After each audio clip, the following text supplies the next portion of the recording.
Hey everyone. Um, this video is mostly for those of you that have children, although it's really for everyone. um, I have noticed over the past 6 months to a year and a half that the skies where I live aren't blue very often any longer. Especially like along the horizon, but all the way up to the sun and then a little bit past it. Our skies are mostly white these days. And that strikes me as funny because, when you think about the curiosity of children, the emblematic question that is offered as an example of their curiosity is, of course, Mommy, why is the sky blue? And we all have an answer for that. That's fine. But what I kind of was thinking about was that, if I, as a grown-up, have noticed that the sky isn't blue anymore, it's probably going to occur to children a lot sooner than most of the adults. And so, in case your kids come to you one day soon and ask, instead of, Mommy, why is the sky blue? They say, Mommy, why is the sky white? Or Daddy, why is the sky white? I didn't want you to be totally unprepared for that because it's pretty hard to find a straightforward answer on the internet. And if you go in search of answers, depending on the phrasing you use and what Google supplies to you as the question you meant to ask, you may have a really hard time finding direct answers the way that you would if you Googled, why is the sky blue? So I've put together a little poem that might aid in explaining this new phenomenon to your children, and it is called, Mommy, Why is the Sky White? Perhaps you've heard it in fairy tales or nursery school rhymes that once long ago, in faraway times, the sky up above us and all around, because as everyone knows, it goes right to the ground, was perceived in a color, a hue, of magnificent, brilliant, resplendent blue. Yes, blue is the bluest, blueberry, or flower, a blue changing from royal to Crayola's cornflower. But blue, most of the time, that's the point, not always white, pink, and gray, starting with a mist, clouds, from a chemical spray.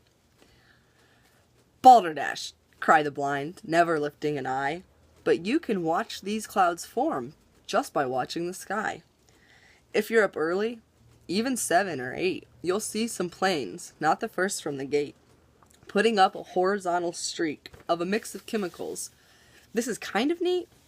See, these chemicals block the sun, which is unfortunate and sad, but not even their main point, nor the part that's really bad. See, we measure parts per million of a certain compound in our air, and this compound, grown too prolific, can cause quite a scare. When the parts per million hits 450, the part that's kind of nifty is that Mother Nature will really take control. She'll say, if heating up is what you're after, then let's do this, kids. I'll go ahead and help you towards your goal. 450 is when scientists agree there'll be no turning back. Congress has been meeting since the 90s about this to form a plan of attack. We could reduce emissions, try things like hemp and solar, but oil's where the money's at, so we'll just move our drill in polar. And, for that rapidly increasing number, which moves exponentially towards our doom, Congress has looked into it, and while the danger does still loom, here's an answer. They made our choice. Didn't really need the people's voice. See, the experts said the only way that we can keep the Earth a place we can stay beyond about 15 years from today is to stop our capitalist, globalized ways. Stop emissions. Stop the machine. Legalize hemp. Start jobs that are green. Or, there is that potent chemical fog that'll cause dementia, cancers, and smog. It's not entirely certain to succeed, although it does seem likely to quickly lead to further dehydration and drought. Guys, our water is literally running out. But aerosol sulfate, so perfectly reflective, becomes sulfuric acid. That's what they're calling effective. And this H2SO4 now has to exist. And you see it as the white sky in that horizontal mist. This scheme will quickly cool the planet by a couple of degrees, but the drawbacks, if you're asking, are even more than these. If started, all the scholarly literature agrees, We can never stop again, or Mother Nature will bring us to our knees. The temps would increase rapidly above pre-SRM days. That stands for solar radiation management, and that should be your Googling phrase. While this intervention is afoot, the papers also say, the sky will seem whitish on the sunniest of days. Breezes and winds will become the norm, sustained at near 20 with nary a storm. My eyes tell me all these things have occurred, but somehow all this science got linked to one dreaded word. Conspiracy. Conspiracy? Conspiracy, no. Just been presented as such to the masses, which makes me wonder, why aren't we supposed to know? I know other people, friends, family, intelligent folk, who have also noticed these things and kind of praying it's some kind of joke. They've also noticed that things seem strange, that the clouds and the lighting have shown signs of change. So for them, and for you, if you've noticed it too, you're not going crazy. The sky is rarely blue. Have faith that soon we'll all open our eyes, hopefully before anyone dies, from these increased pollutants now held close to the ground by these man-made clouds which already abound. So basically, concerning climate change, there are two main fields of thought about what we could do to try and keep the Earth a place that we can live. One of them is called carbon reduction, and it actually addresses climate change. It says, look, we're putting out way too much carbon, we're all going to die if we keep this up, we're exponentially increasing the amounts of carbon put into our atmosphere, we need to slow down on that, move to green jobs. The other one, which is the one I spoke about in today's poem, solar radiation management, that one does not address climate change, but it does address the global warming aspect of climate change. Basically, there have been theories about this for a couple of decades, but especially following the big volcano in Iceland a number of years back, there was a realization in the scientific community that ash cloud that was put out by that volcano blocked the radiation from the sun enough to lower the temperatures of areas that were affected by a couple of degrees.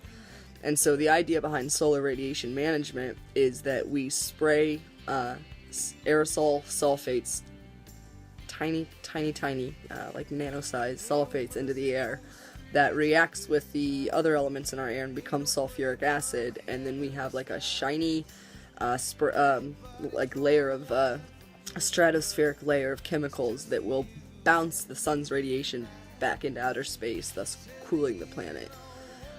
There are a number of issues with these, the least of which is the white sky.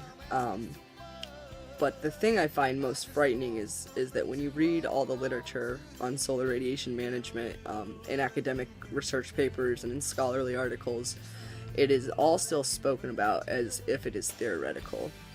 And while I do understand the uncertainty of trying to research something like this and basically being told by the internet that you are a lunatic, I have more faith in the empirical evidence witnessed with my own eyes than I do in a stranger telling me I'm crazy.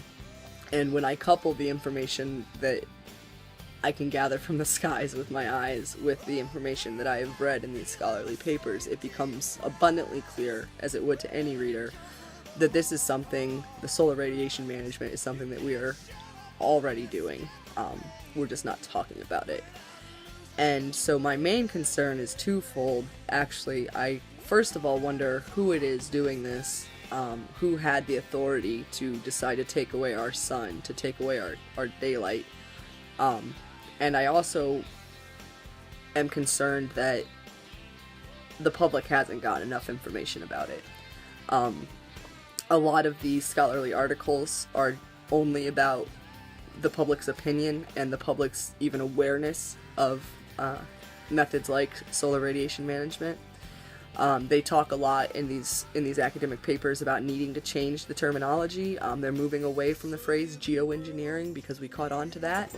And so solar radiation management is often used, but within like the highest levels of governmental research, like the Intergovernmental Panel on Climate Change, the IPCC, they've moved to using intervention as their word, because I think because it keeps it from being, it keeps those papers from showing up when you do just a straight up search on solar radiation management.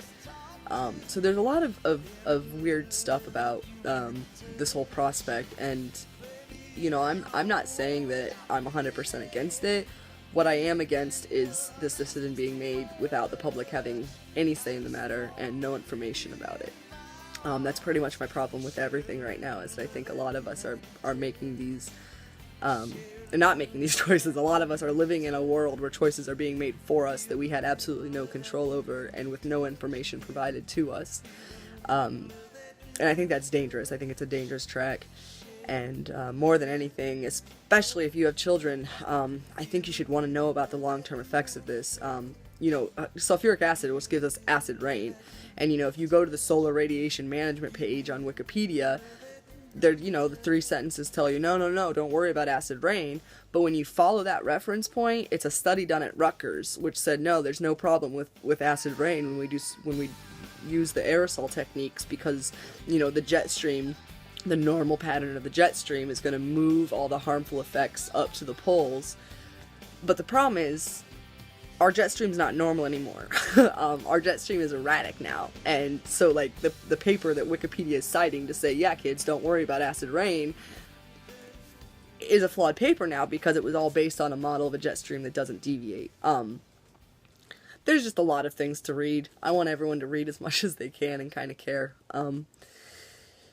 One way or another, whether you read about it and you say, hey, that's how we can keep capitalism going, you know, like, I want to keep driving my Hummer, like, you know, maybe that's the point you'll come to. But there are probably some of you out there that if you knew about this, you would care. And I just want us to know. I want the next time that they take that poll and say, what do people know about geoengineering and solar radiation management, I want to at least to try to do my part in spreading the information to a few more people. I am going to attach to this a cloud spotters guide. There's mainly about 3 or 4 different ways of putting up the aerosols into the atmosphere. I think it mostly depends on the current weather forecast for the day, and then as well as the current solar flare activity. When the solar flares are at their peak, you won't see the sun for a week and a half, and this is absolutely verifiable. Like, this isn't correlate. This is a correlation that is absolutely causation. It's all pretty apparent once you start reading about it, and I just don't want anyone else to have that kind of loneliness that I felt when I first noticed that the skies had changed so dramatically. Because it's a weird feeling, especially as an intelligent person, or as a person that thinks of themselves and notices things a lot. It's really weird to have this internal knowledge that you have witnessed with your own eyes, and then go to, you know, our modern source of information, the internet, and basically be told that you're part of some, you know, black helicopter conspiracy. You're not. It's really changed. And if even one person hears this and, you know, decides to read a little bit more, or gets a little peace of mind knowing that they're not crazy, that's pretty much all I could ask for. I love you all, and I miss you terribly. If you have any questions, feel free to private message me, of course, and I'll put up as many cloud photos as I can to kind of show you the different ways that the days may develop, and what to look for on certain days if you want to see if they are actively managing the solar radiation where you live. And just by watching television shows and seeing backgrounds on different Facebook photos, it seems like it's happening pretty much everywhere. I know it's happening in my old hometown, so chances are it's happening where you are too, and you might want to start paying attention. Have a great day, guys. Talk to you soon.